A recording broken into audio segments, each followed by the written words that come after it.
রমজানকে আয়ের মাস মনে করে ব্যবসায়ীরা, বলছেন স্বরাষ্ট্র উপদেষ্টা। পুকুরে মিলল শরীরে ইট বাঁধা নারীর লাশ। জানাবো জায়মা রহমান কি বিএনপি নেতৃত্বে আসছেন, এবং সর্বশেষ জানাবো বুয়েটে ছাত্রলীগের রাজনীতিতে জড়িত ৮ শিক্ষার্থীকে আজীবন বহিষ্কার। শুনছিলেন সংবাদ শিরোনাম, এবারে বিস্তারিত। রমজানকে আয়ের মাস মনে করে ব্যবসায়ীরা, বলছেন স্বরাষ্ট্র উপদেষ্টা।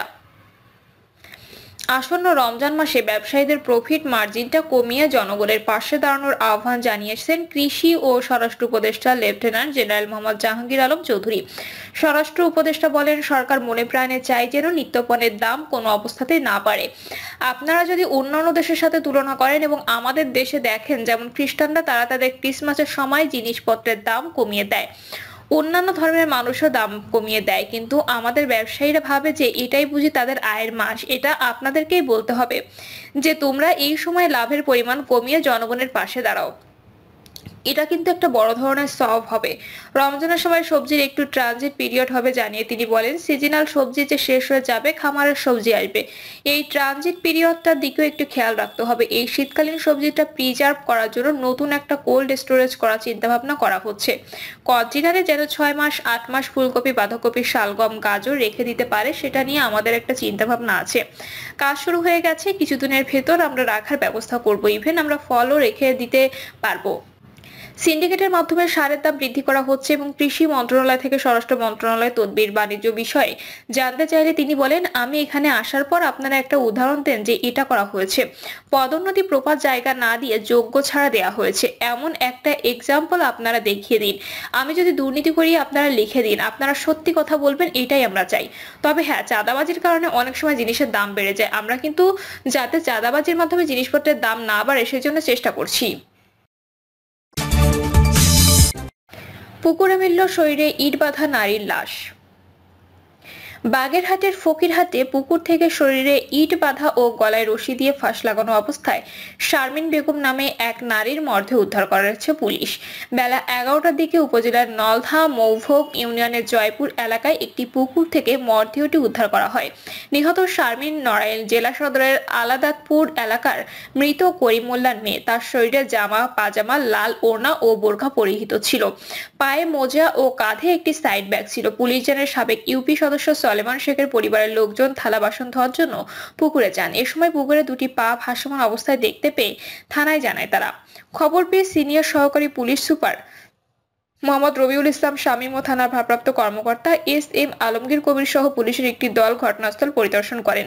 পরে প্রাথমিক সুরতহাল প্রতিবেদন তৈরি শেষে মরদেহ উদ্ধার করা হয়। ফকিরহাট মডেল থানা পুলিশের ভারপ্রাপ্ত কর্মকর্তা এস.এম. আলমগীর কবির বলেন, শরীরে ইট বাঁধা, গলায় কালো রশি দিয়ে ফাঁস লাগানো অবস্থায় পুকুরে ওই নারীর মরদেহ পাওয়া গেছে।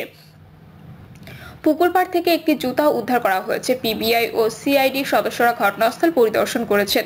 প্রাথমিকভাবে ধারণা করা হচ্ছে, দুদিন আগে ওই নারীকে হত্যা করে পুকুরে মরদেহ ফেলে দেওয়া হয়েছে।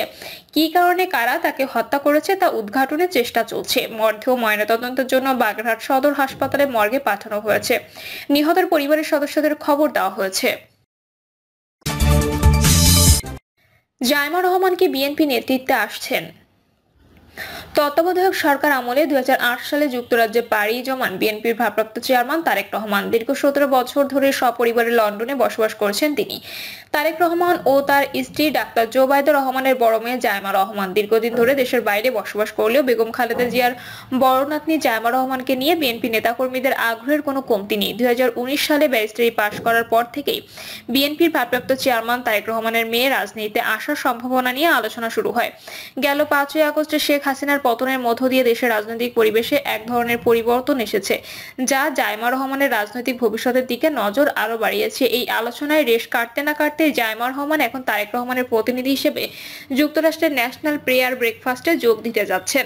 বিশ্লেষকরা একে জিয়া পরিবারের তৃতীয় প্রজন্মের রাজনীতিতে প্রবেশ হিসেবে দেখছেন। এই অনুষ্ঠানে উপস্থিত থাকবেন মার্কিন প্রেসিডেন্ট ডোনাল্ড ট্রাম্প এবং বিশ্বের বিভিন্ন দেশের শীর্ষ রাজনৈতিক নেতারা, ব্যবসায়ী এবং পেশাজীবীরা। এমন একটি অনুষ্ঠানে অংশগ্রহণ করার মাধ্যমে জায়মা রহমান রাজনীতির মঞ্চে তার পদচারণা শুরু করবেন। ন্যাশনাল প্রেয়ার ব্রেকফাস্টে অংশ নেওয়ার কথা ছিল বিএনপির ভারপ্রাপ্ত চেয়ারম্যান তারেক রহমানের, মির্জা ফখরুল ইসলাম আলমগীর এবং স্থায়ী কমিটির সদস্য আমির খসরু মাহমুদ চৌধুরী। তবে বেগম খালেদা জিয়া চিকিৎসার জন্য লন্ডনে থাকায় তারেক রহমান এই অনুষ্ঠানে অংশ নিতে পারছেন না। তার পরিবর্তে বিএনপি তার প্রতিনিধি হিসেবে জায়মা রহমানকে পাঠাচ্ছে। অনুষ্ঠানে যুক্তরাষ্ট্রের প্রেসিডেন্ট ডোনাল্ড ট্রাম্প ছাড়াও বিশ্বজুড়ে বিভিন্ন দেশের নেতারা অংশ নেবেন। জায়মা রহমান এই সুযোগে বিভিন্ন দেশের রাজনৈতিক, ব্যবসায়িক ও পেশাজীবী নেতাদের সঙ্গে সরাসরি মত বিনিময়ের সুযোগ পাবেন, যা তার জন্য গুরুত্বপূর্ণ অভিজ্ঞতা হতে পারে। জায়মা রহমানের এই অংশগ্রহণে অনেকেই তার আনুষ্ঠানিক রাজনীতিতে প্রবেশের ইঙ্গিত হিসেবে দেখছেন। রাজনৈতিক বিশ্লেষকরা বলছেন, তিনি একটি রাজনৈতিক পরিবারের সন্তান হওয়ায় রাজনীতিতে তার আসার সম্ভাবনা দীর্ঘদিন ধরে আলোচনা হচ্ছে। বিশ্লেষক মহিউদ্দিন খান মোহন মনে করে, ভারতীয় রাজনীতিতে গান্ধী পরিবার যেমন ধারাবাহিক নেতৃত্ব দিয়ে আসছে, তেমনি বাংলাদেশেও জিয়া পরিবার থেকে নতুন নেতৃত্ব আসা স্বাভাবিক। বিএনপি নির্বাহী কমিটির সদস্য আবু নাসের মোহাম্মদ রহমতুল্লাহ মনে করেন, দলের ঐক্যবদ্ধতায় জায়মা রহমান গুরুত্বপূর্ণ ভূমিকা রাখতে পারেন। বিএনপির একাধিক নেতা মনে করেন, ন্যাশনাল প্রেয়ার ব্রেকফাস্টে অংশগ্রহণের মধ্য দিয়ে আন্তর্জাতিক অঙ্গনে বিএনপির প্রতিনিধিত্ব করবেন জায়মা, যা তার ভবিষ্যৎ রাজনৈতিক ভূমিকার দিকেও ইঙ্গিত দিতে পারে। ভারতের সাবেক প্রধানমন্ত্রী ইন্দিরা গান্ধীর পুত্র রাজীব গান্ধী, স্ত্রী সোনিয়া গান্ধী, প্রিয়াঙ্কা গান্ধী, রাহুল গান্ধী, পাকিস্তানের ভুট্টো পরিবারের প্রয়াত বেনজির ভুট্টো, তার স্বামী, ছেলেমেয়েরা রাজনীতিতে সক্রিয়। বিশ্বে বহু দেশে দলের হাল ধরেছেন পরিবারের যোগ্য সদস্যরা। এদিকে যুক্তরাষ্ট্রে রওনার আগে হযরত শাহজালাল আন্তর্জাতিক বিমানবন্দরে আমির খসরু মাহমুদ চৌধুরী সাংবাদিকদের বলেন, ন্যাশনাল প্রেয়ার ব্রেকফাস্টে বিএনপির ভারপ্রাপ্ত চেয়ারম্যান তারেক রহমানের রিপ্রেজেন্ট করবেন তার মেয়ে জাইমা রহমান। জাইমা রহমান লন্ডন থেকে যোগ দেবেন। আগামী 5 ও 6 ফেব্রুয়ারি ওয়াশিংটনে ন্যাশনাল প্রেয়ার ব্রেকফাস্ট অনুষ্ঠান হবে। ন্যাশনাল প্রেয়ার ব্রেকফাস্ট হচ্ছে যুক্তরাষ্ট্রের জাতীয় ও আন্তর্জাতিক নেতাদের মধ্যে সংলাপের একটি প্ল্যাটফর্ম। বুয়েটে ছাত্রলীগের রাজনীতিতে জড়িত 8 শিক্ষার্থীকে আজীবন বহিষ্কার। বাংলাদেশ প্রকৌশল বিশ্ববিদ্যালয়ের ছাত্রলীগের রাজনীতি ফেরাতে সংশ্লিষ্ট থাকায় 8 শিক্ষার্থীকে আজীবন বহিষ্কার করেছে বুয়েট কর্তৃপক্ষ। এর পাশাপাশি আরো 52 শিক্ষার্থীকে বহিষ্কার ও শোকজ করা হয়েছে। রাজনীতি নিষিদ্ধ থাকা বুয়েট ক্যাম্পাসে গত বছরের মার্চে ছাত্রলীগের ছত্রছায়ায় রাজনীতিতে ফিরে তার বেশি সরব ছিলেন। বিষয়টি তদন্ত করে এই সিদ্ধান্ত নেওয়া হয়েছে বলে জানিয়েছেন বুয়েটের ছাত্র কল্যাণ পরিষদের পরিচালক অধ্যাপক ডক্টর এ.কে.এম. মাসুদ। তবে শাস্তি পাওয়া কারো নাম প্রকাশ করা হয়নি। গত 24 সালের মার্চ মাসে ছাত্রলীগের কেন্দ্রীয় কার্যনির্বাহী সদস্য, পুরকৌশল বিভাগের ইমতিয়াজ রাব্বি, ছাত্রলীগের সভাপতি সাদ্দাম হোসেন ও সাধারণ সম্পাদক ইনানকে নিয়ে বুয়েট ক্যাম্পাসে লোক সমাগম ঘটান। এই ঘটনা জানাজানি হলে উত্তাল হয়ে পড়ে ক্যাম্পাস। শিক্ষার্থীরা ক্লাস পরীক্ষা বর্জন করে তাদের বহিষ্কার দাবি করেন। তারা দাবি জানান, রাজনৈতিক সমাগমের মূল সংগঠক ইমতিয়াজকে বুয়েট থেকে স্থায়ী বহিষ্কার করতে হবে। তার সঙ্গে জড়িত শিক্ষার্থী এ.এস.এম. আনাস ফেরদৌস, হাসিন আরমান নিহাল, অনিরুদ্ধ মজুমদার, জাহিরুল ইসলাম, সাইম মাহমুদকে বুয়েট থেকে স্থায়ী একাডেমি ও হল থেকে বহিষ্কার এবং জড়িত অন্যদের অবিলম্বে শনাক্ত করে শাস্তি দিতে হবে। আন্দোলন চলার মধ্যে ছাত্রলীগের একটি রিটে হাইকোর্ট বুয়েটের রাজনীতি বন্ধের সিদ্ধান্ত স্থগিত করায় বুয়েট শহীদ মিনারে শেখ মুজিবুর রহমানের প্রতিকৃতিতে শ্রদ্ধা জানান ছাত্রলীগের তথ্য প্রযুক্তি সম্পাদক হাসিন আজফার পান্থ, কেমিক্যাল অ্যান্ড ম্যাটেরিয়ালস ইঞ্জিনিয়ারিং বিভাগের 20তম ব্যাচের শিক্ষার্থী আশিক আলম, সাগর বিশ্বাস, অরিত্র ঘোষ, 21তম ব্যাচের অর্ঘ্য দাস এবং সিভিল ইঞ্জিনিয়ারিং বিভাগের 20তম ব্যাচের শিক্ষার্থী তানভীর স্বপ্নিল সহ 10-12 জন। তারা গণমাধ্যমে বক্তব্য দেন। এসব ঘটনায় প্রশাসন তদন্ত কমিটি গঠন করে 41টি সভা এবং ডিসিপ্লিনারি বোর্ডের 7টি সভা করে এই সিদ্ধান্ত নিয়েছে বলে জানান ছাত্র কল্যাণ অধিদপ্তরের পরিচালক অধ্যাপক মাসুদ। তিনি বলেন, শিক্ষার্থীদের অভিযোগের পরিপ্রেক্ষিতে বুয়েট প্রশাসন তদন্ত কমিটি গঠন করে।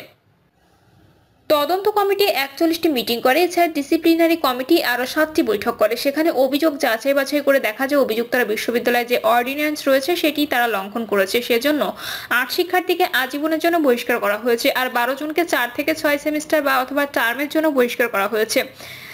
তাদের সাজা আজ থেকে কার্যকর হচ্ছে। তিনি আরো বলেন, 6 জনকে 2 সেমিস্টার টার্মের জন্য বহিষ্কার করা হয়েছে। তবে এই 6 জনের বহিষ্কারাদেশ এখন স্থগিত আছে।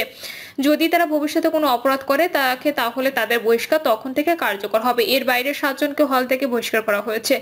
আরো 27 শিক্ষার্থীকে সতর্ক করা হয়েছে। শাস্তিপ্রাপ্তদের চিঠি দিয়ে অবহিত করা হয়েছে বলেও তিনি উল্লেখ করেন। প্রিয় দর্শক, এই ছিল এখনকার সর্বশেষ সংবাদ। আপডেট সব সংবাদ পেতে চ্যানেলটি সাবস্ক্রাইব করে বেল আইকনটি ক্লিক করে রাখুন।